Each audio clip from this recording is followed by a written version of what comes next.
Om Namo Bhagavate Vasudevaya.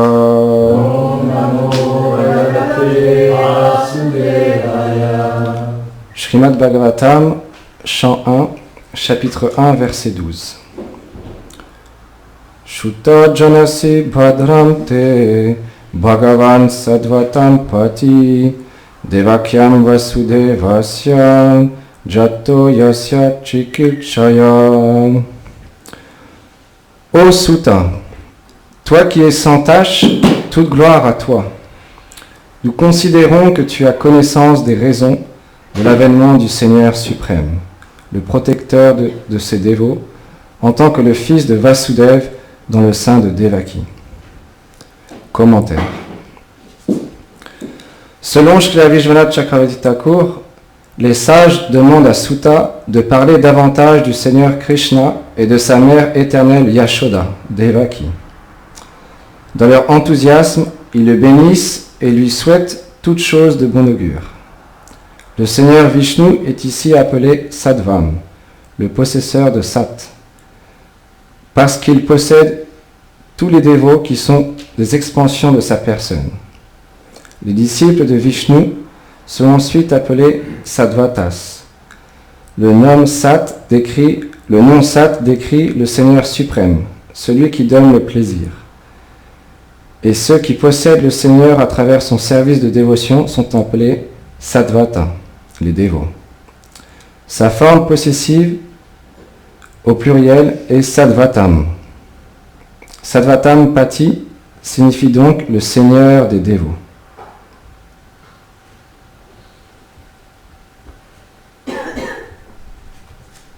Om Agana Timilandasya Ganam Janam Shalakaya Shakshur Meditam Jaina Taismei Shigulave Nama Namam Vishnu Padaya Krishna Pestaya Bhutale Shrimate Bhakti Vedanta Swaminiti Namine Namaste Sarasvati Deve Gauravani Prachaline Deleve Shesha Sunyavati Prachacha Dejatalide. Quelle est la raison? Donc déjà bienvenue à toutes et à tous. On est heureux de vous voir toujours. Bienvenue Franck, bienvenue Guillaume. Comment tu t'appelles là déjà? Sandrine. Sandrine, bienvenue Sandrine. Je t'ai jamais demandé ton prénom. Il serait temps. On pourrait se demander cette question. Pourquoi les sages approchent Sutta Goswami pour entendre parler des divertissements du Seigneur? Sages, ça veut dire naturellement qu'ils sont satisfaits en eux-mêmes. Parce qu'à ce moment, ce ne sont pas des sages ordinaires, puisqu'ils font partie du décor du Srimad Bhagavatam. De l'écrit particulier, qui est comme le soleil, qui n'est pas différent du Seigneur lui-même. Donc ce n'est pas des sages ordinaires. Pourquoi ils ont envie d'entendre parler du Seigneur? Parce que les gloires du Seigneur et lui-même ne sont pas différents. Et parce que le Seigneur a des attributs illimités, une douceur illimitée, il peut attirer tous les êtres vivants, même ceux qui sont satisfaits en eux-mêmes. Peut-être que certains ont expérimenté parmi vous la réalisation, par exemple, du Brahman, où on peut véritablement être complètement satisfait en soi, complètement, full bliss. On n'a pas besoin même de manger, pas besoin même de dormir. On peut sortir, s'extraire complètement de la matière, des souffrances, des attirances, des conflits. Et on peut voir qu'il y a une nature différente qui existe au-delà. Et cette nature, elle est en nous-mêmes. Beaucoup de sages expérimentent ça. Ils quittent la ville, ils quittent la civilisation pour simplement cesser l'ignorance. Car la civilisation dans laquelle on est prise, c'est une civilisation d'ignorance. On nous apprend qu'on ne peut pas être satisfait en nous-mêmes. C'est vrai. On sera simplement satisfait si on travaille, si on exploite la nature. Mais on ne peut pas être satisfait en nous-mêmes. Et si vous dites à ces personnes que vous êtes satisfait en vous-même, c'est l'hôpital psychiatrique. C'est pas quelqu'un de normal.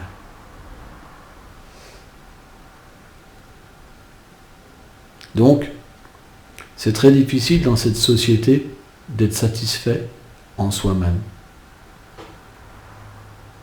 Il faut naturellement faire un choix.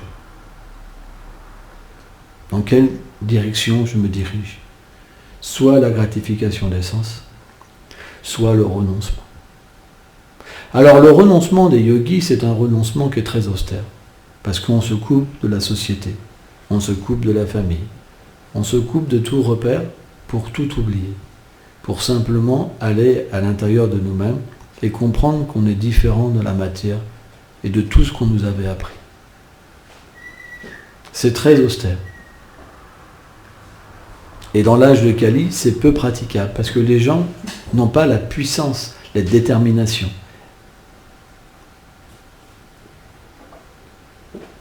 Par exemple, rester dans la nature, sous la neige, sous la pluie, sans manger, c'est très difficile. Donc le Seigneur, selon les âges, il vient dans ce monde et il attire les êtres d'une certaine manière pour que leur libération soit possible. Or, ces sages, bien qu'ils étaient satisfaits en eux-mêmes, puisqu'ils faisaient partie du décor du Srimad Bhagavatam, ou s'ils avaient une déficience, c'était voulu par le Seigneur lui-même, ils voulaient entendre parler du divertissement du Seigneur. Parce que même si vous avez cette félicité en vous, dès que les gloires du Seigneur sont énoncées, vous devenez même attiré. Parce que l'âme, elle est infime. Et la félicité qu'elle peut ressentir, même si c'est immense pour une personne ordinaire, ça reste infime, alors que le Seigneur est illimité. Donc la réalisation du soi et la réalisation du Seigneur, c'est comparer la réalisation du soi comme l'eau dans l'empreinte d'un sabot d'un veau. Et la réalisation du Seigneur comme un océan de félicité. C'est ce que les saints ont établi. C'est pour vous dire la différence. Donc quand les sages ont entendu sur le Seigneur suprême, naturellement, ils ont désiré devenir ses dévots. Parce que le Seigneur est tellement merveilleux que l'attitude d'une personne qui rentre en contact avec le Seigneur suprême, c'est qu'il perd toute possession de pouvoir. On ne peut pas résister, on ne peut pas affronter le Seigneur, on ne peut pas challenger le Seigneur suprême parce qu'il est limité. Donc quand il se montre dans cette forme merveilleuse, qui est celle qui nous appartient éternellement, parce qu'on est relié avec le Seigneur suprême d'une certaine manière, alors on devient conquis. Et cette conquête, c'est la perfection de l'existence parce qu'on devient complètement comblé. Tous les désirs sont comblés, dans tous les aspects et d'une manière merveilleuse. Et c'est ça l'expérience de l'amour. Avant, l'être vivant n'a pas expérimenté un amour complet, parce qu'il ne peut pas comprendre ce qu'est l'amour. L'amour, ça veut dire aimer. Et automatiquement, aimer l'impersonnel, ça ouvre comme en grand. Quand quelque chose n'a pas de forme, vous ouvrez en grand. Mais quand cette même vérité, elle prend une forme et qu'elle est si belle, alors ça éveille votre propre réalité. Et vos sentiments personnels d'aimer cette vérité. Et c'est là la différence entre l'impersonnalisme et le personnalisme. C'est que l'impersonnalisme, ça ne nous permet pas d'éveiller nos sentiments transcendantaux. Alors que quand on écoute sur les gloires du Seigneur suprême, graduellement le désir de quitter l'impersonnalisme vient en nous et le désir de comprendre nos sentiments et de cette relation commence à s'installer. Et ça commence par l'écoute. C'est pour ça que même les grands sages de l'univers viennent pour écouter. Quand il y a vraiment des grands dévots du Seigneur qui parlent du Seigneur suprême. Parce que parler du Seigneur, ça veut dire qu'il faut aussi avoir l'expérience. Parce que quand vous parlez que vous n'avez pas d'expérience, vous parlez de quoi? Vous répétez, c'est bien, c'est vrai. Et le Seigneur qui est dans votre cœur aussi vous inspire. Mais la parole ne sera pas imbibée de sentiments. Parce qu'il n'y a pas eu l'union. Donc, quand on parle, il n'y a pas le souvenir de cette union. Et dans ce souvenir, il y a naturellement de nouveau l'union entre le dévot et le Seigneur. Et quand le dévot parle, il est dans sa parole, il entre dans les oreilles des dévots, il va dans le cœur. Et à ce moment-là, c'est expliqué que le Seigneur captive en fait l'être vivant. C'est comme ça que ça marche en fait. Et à partir de là, les gens qui écoutent les dévots, ils deviennent eux-mêmes des dévots. Et leur désir d'avoir une relation personnelle se manifeste. Et c'est à ce moment-là que le Seigneur va réciproquer avec l'être d'une manière personnelle. Avant, c'est impersonnel. Le Seigneur dit, je reste caché pour ces personnes. Mais celui qui, comment dire, il veut être mon ami, etc., alors je deviens ce qu'il désire. Parce que c'est la nature du Seigneur de combler les désirs. En ce moment, si nous sommes séparés de lui, c'est parce que nous le désirons. Parce qu'il y a d'autres objectifs dans notre vie qui sont plus importants que d'être avec lui. C'est une réalité. Le jour où notre objectif sera puissant et qu'on aura un puissant désir d'être avec lui, alors il viendra. Et l'expérience, en fait, de la rencontre avec Krishna, si un dévot est très fortuné, quelle est sa conclusion? C'est qu'il avait un désir pur, comme un enfant. C'est pour ça que Jésus dit qu'il faut être comme un enfant pour entrer dans le royaume de Dieu. Et c'était un désir simplement, sans vouloir rien en retour, juste de vouloir l'aimer, juste de vouloir être avec lui. Comme quelque chose qui est naturel. C'est ça que le Seigneur cherche. Il cherche notre naturel. Il cherche notre simplicité. Nous sommes devenus trop compliqués. C'est tellement simple d'aimer. Mais le problème dans ce monde, comme tous les gens, ils sont dans la duplicité et ils sont dans la tricherie. Quand on aime, ça fait mal. Ça fait mal. On a des mauvaises expériences et donc il y a une méfiance qui a recouvert notre simplicité, due à cette expérience. C'est pourquoi le fait d'écouter les gloires du Seigneur va graduellement défaire ce cadenas de la méfiance. C'est comme un cadenas. C'est comme quelque chose qui empêche ce trésor du cœur de s'épanouir. Et graduellement, on va commencer à avoir la confiance. Parce que plus on va écouter, et plus le Seigneur dans le cœur va commencer à se manifester. Et on va sentir une relation. À partir de là, on va pouvoir relationner avec tous les êtres, mais avec lui. Et on va réaliser que peu importe ce qu'ils font, peu importe s'ils nous en veulent, peu importe s'ils nous aiment, peu importe s'ils nous critiquent, on reste satisfait. Atmarama. Parce que comme il est avec nous, et qu'il prédomine sur tout, quoi qu'on fasse, jamais on va quitter son service d'amour. Et donc cette expérience va faire que graduellement, toutes les chaînes vont graduellement sauter, s'effacer, jusqu'au moment où on va pouvoir sentir notre réalité, sentir que nous sommes une autre personne de ce qu'on pensait. On va sentir un vrai sentiment, le sentiment d'être éternellement cette personne avec le Seigneur. On a une entité éternelle. C'est ce qu'on appelle la Swarup Siddhi, la perfection de cette forme, de notre forme.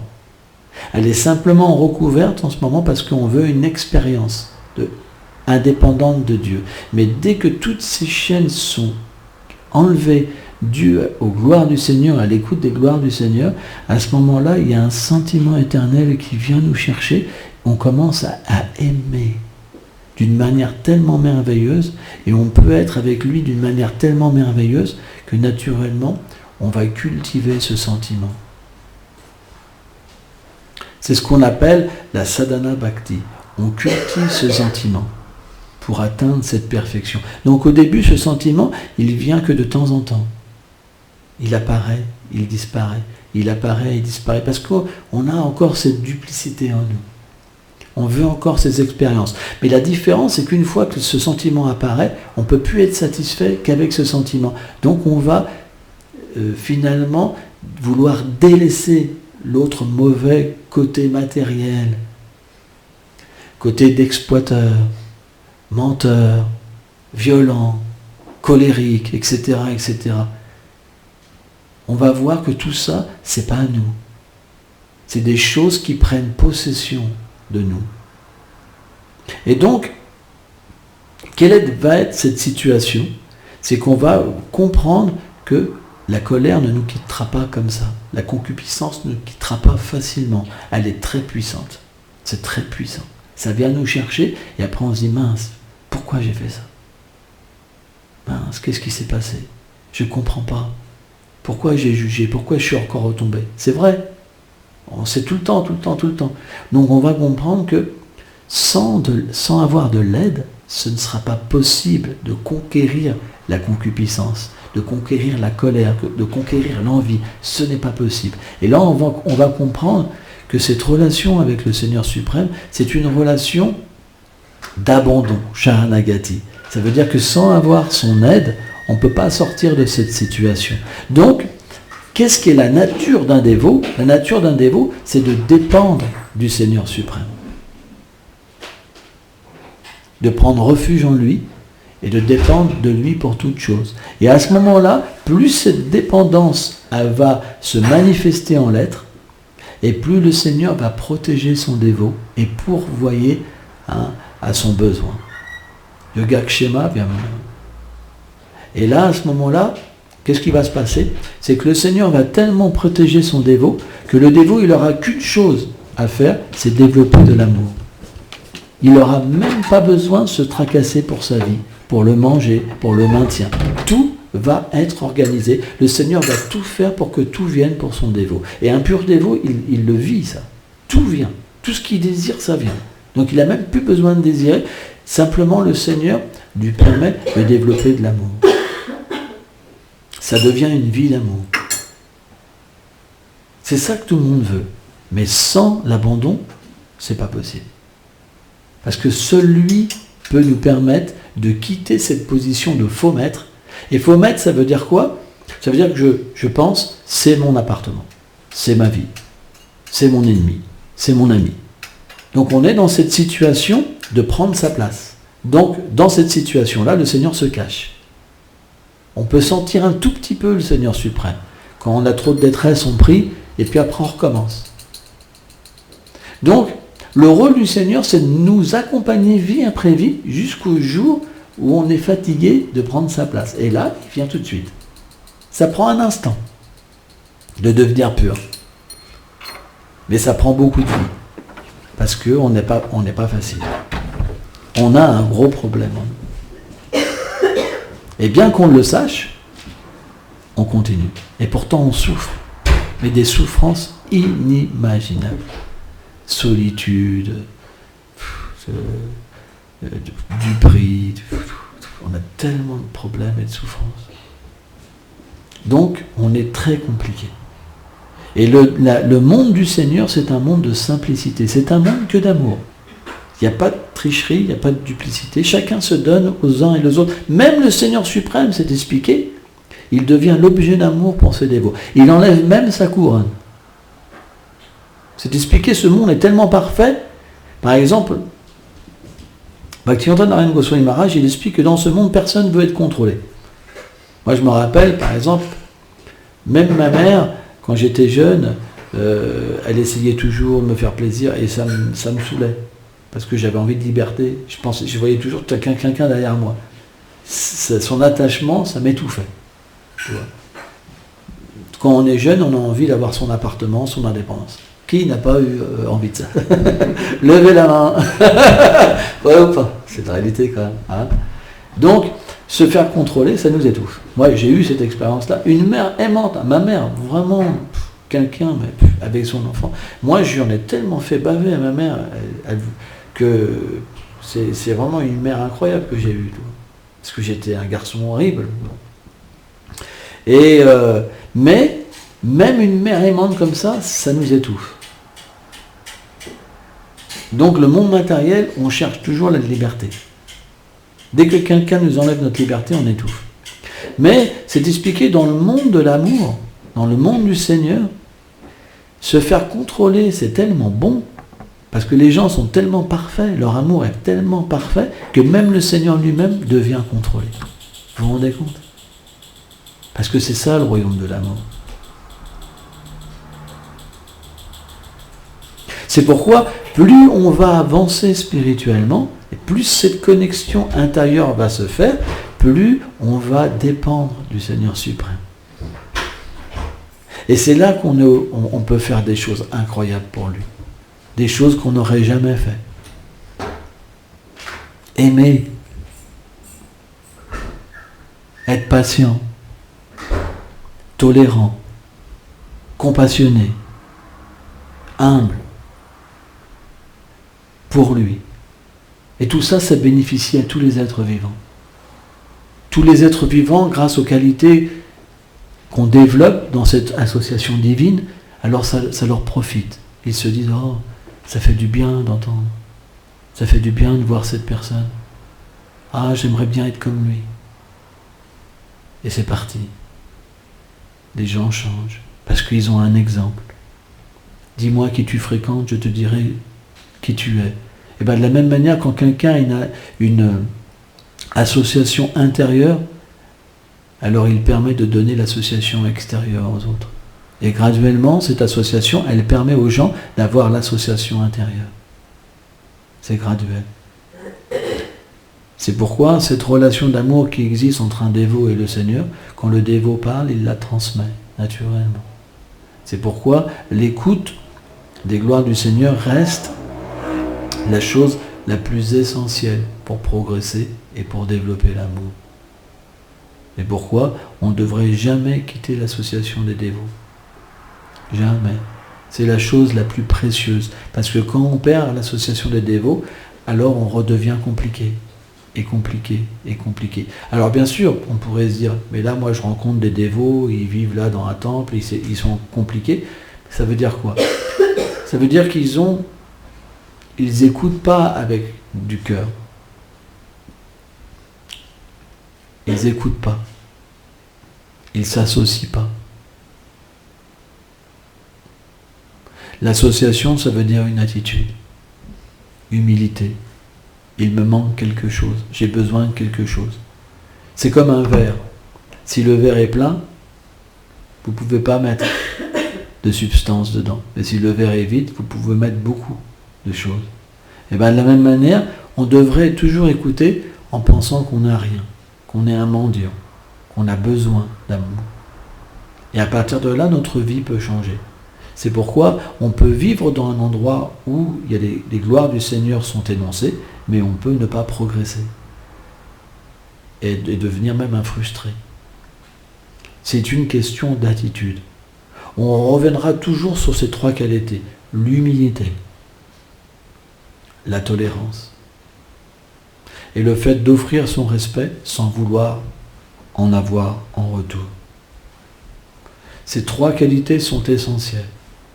Elles rendent une personne simple, comme un enfant, libre de tout désir, libre de tout obstacle. Celui qui a ces qualités, il peut aimer. Ce n'est pas possible autrement.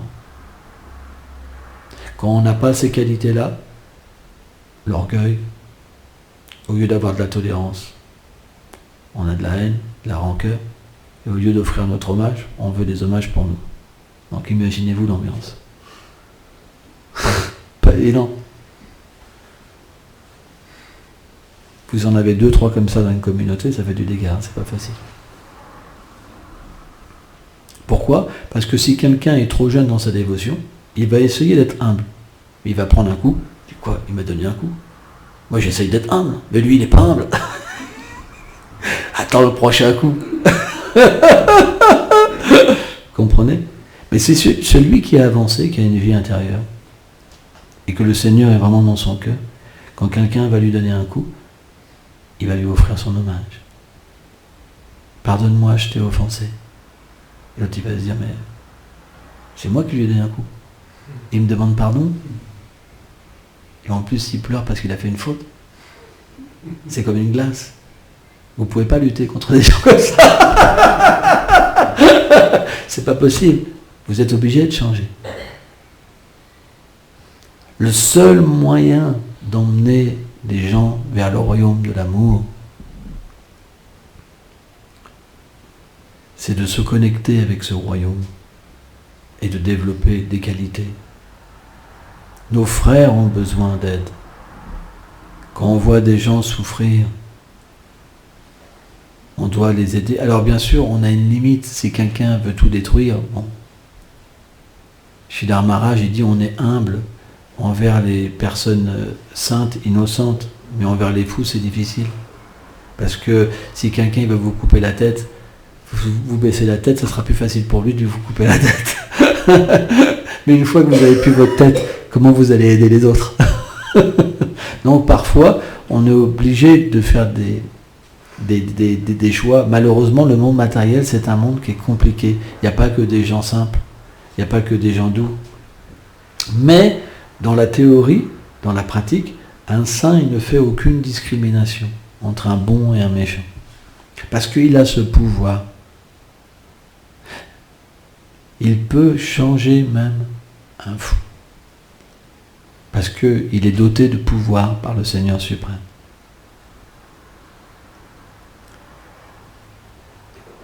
C'est pourquoi on doit véritablement s'inspirer des saints.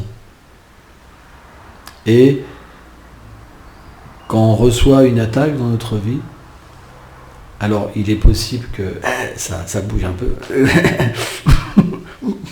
Mais on doit essayer de se maîtriser. On doit essayer d'analyser notre comportement. Qu'est-ce que ce comportement va nous apporter dans notre vie? Est-ce qu'on va développer l'amour grâce à ça? On doit avoir de l'introspection. Si on n'a pas de méditation sur notre comportement, sur notre conscience, on ne pourra pas changer et évoluer.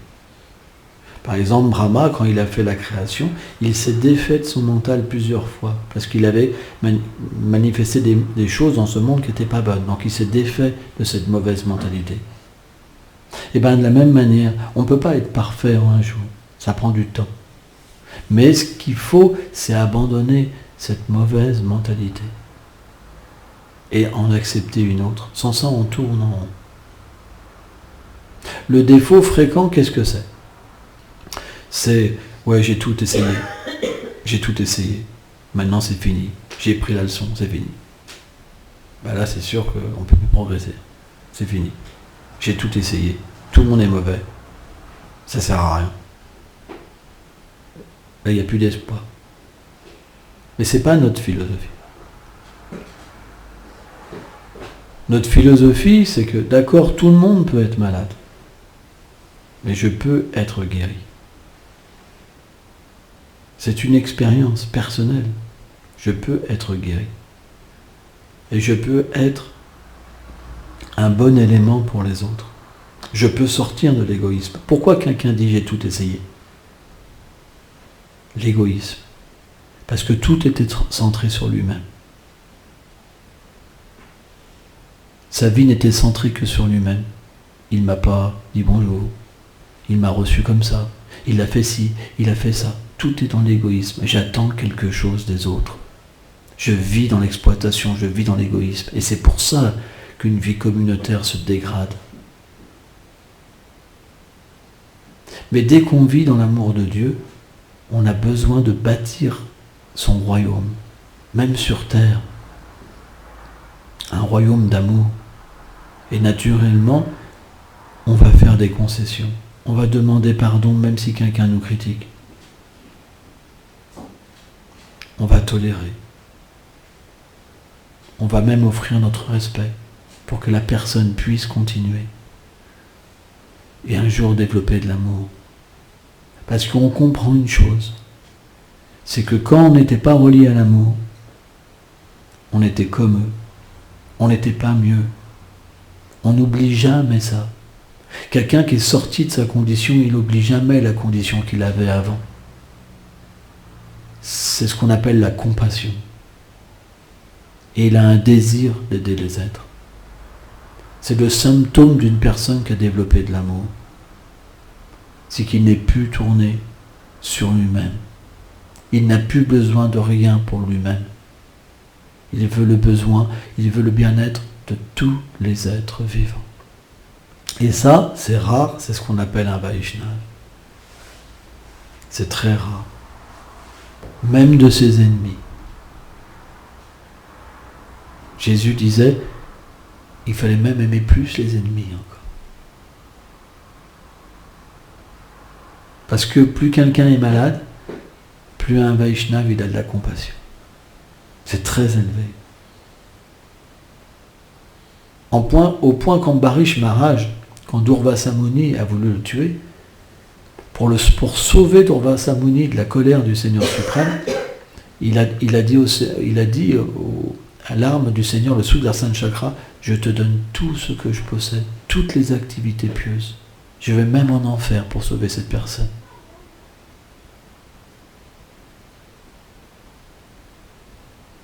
C'est pas facile. La sainteté, c'est très élevé. C'est très très élevé. Il y avait un grand Vaishnava, il avait une maladie, il y avait des vers dans sa peau. Et quand Vasudev Dutt, et quand un ver tombait, il le remettait parce qu'il pensait qu'il l'avait offensé. Donc, les personnes, quand ils sont des âmes réalisées, quand ils sont détachés du corps et qu'ils sont purs, leur perfection, elle va tellement loin qu'on ne peut pas la percevoir, on ne peut pas la comprendre.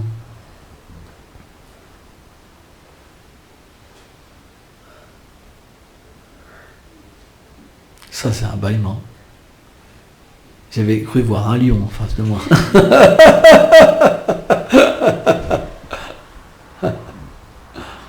Les lions, ils grognent comme ça, mais pas de...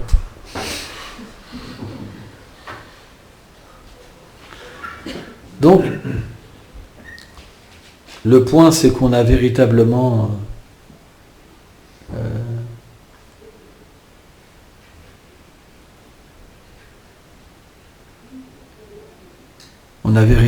besoin de ça pour nous et pour les autres.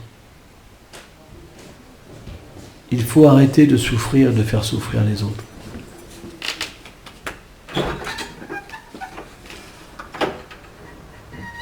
On ne peut pas continuer dans cette voie. Parce que quand on fait souffrir les autres, on doit souffrir. Dès que vous donnez de la misère à quelqu'un, cette misère, elle revient. C'est la loi du karma. Tout ce que vous donnez, vous le recevez. Donc, quand vous faites souffrir quelqu'un, vous devrez savoir que cette souffrance va revenir. Donc, à un moment, quelqu'un d'intelligent, qu'est-ce qu'il fait? Est-ce qu'il continue à faire souffrir les gens? Non. Il essaye d'adopter une vie où il peut donner, en fait, du bonheur aux êtres vivants. Mais qu'est-ce que c'est le bonheur? Est-ce que je vais acheter une bouteille de whisky, par exemple, et dire, allez, un petit peu de bonheur? Le bonheur, ça veut dire permettre aux êtres vivants d'échapper à l'ignorance. Parce que l'ignorance est la source de la souffrance. C'est par ignorance qu'on fait du mal.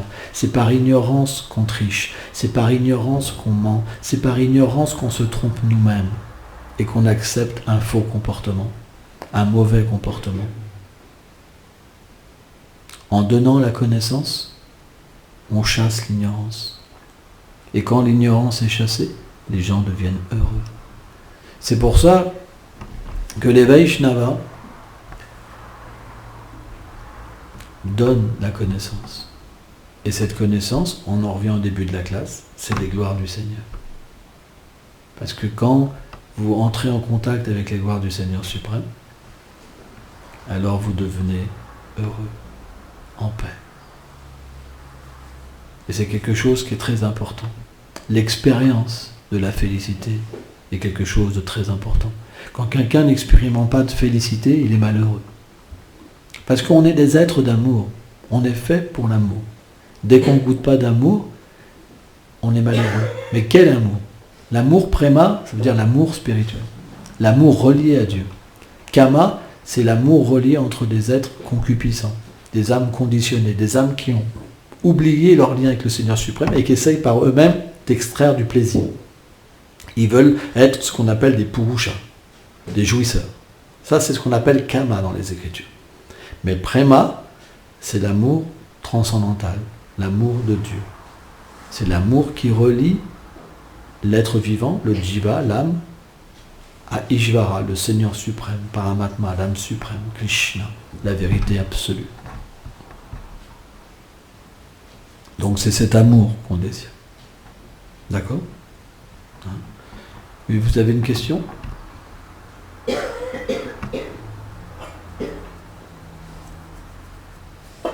D'accord. Donc dans quelques moments, ça sera l'article. Bah, faut poser une question. C'est la condition.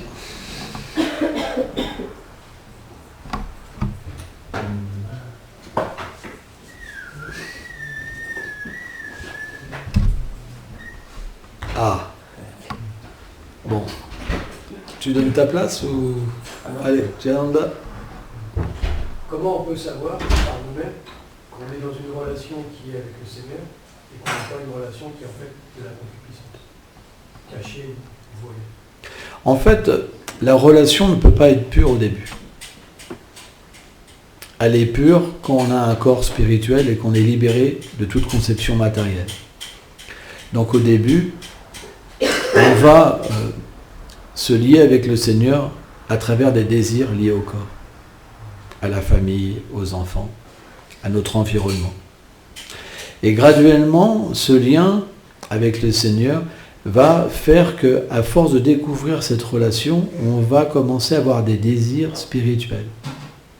Et les désirs spirituels vont faire qu'on va vouloir lui faire plaisir, le servir. Et à ce moment-là, notre environnement va devenir un terrain favorable pour la dévotion. Ça veut dire, au lieu simplement d'avoir notre appartement pour nous-mêmes, on va avoir cette réalisation que le Seigneur vit avec nous et que c'est finalement sa demeure parce qu'il est l'origine de toute chose, Amsava Saplabhava. Et que finalement notre femme ou notre mari et nos enfants, ils sont des âmes spirituelles. Même le corps appartient au Seigneur, tous les éléments matériels appartiennent au Seigneur. Donc on va avoir une vision de notre vie en rapport avec lui. Et naturellement, la dévotion va commencer à se manifester dans notre vie de tous les jours. Et au fur et à mesure que le Seigneur va se dévoiler, au fur et à mesure, cette dévotion va être de plus en plus pure, jusqu'au jour où on va pouvoir réaliser notre lien éternel avec le Seigneur suprême. Donc, dès le début, c'est pas qu'on voit que notre dévotion est impure, parce que dès que le Seigneur réciproque, il y a une véritable relation qui se manifeste.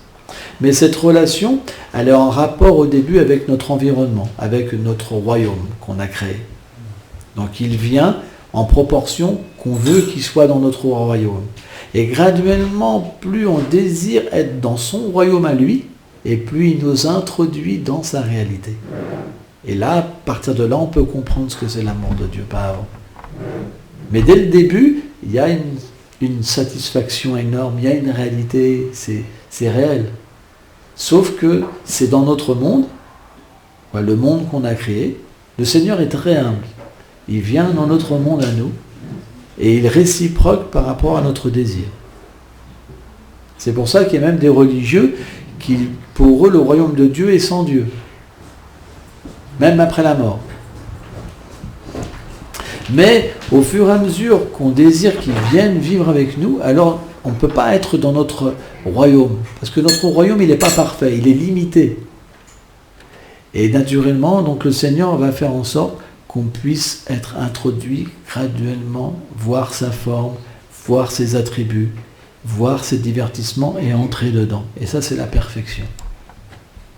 On appelle ça Vimukti, la libération spéciale. Donc c'est quelque chose qui est graduel et qui se ressent dans notre cœur graduellement. Merci beaucoup. Là, je pensais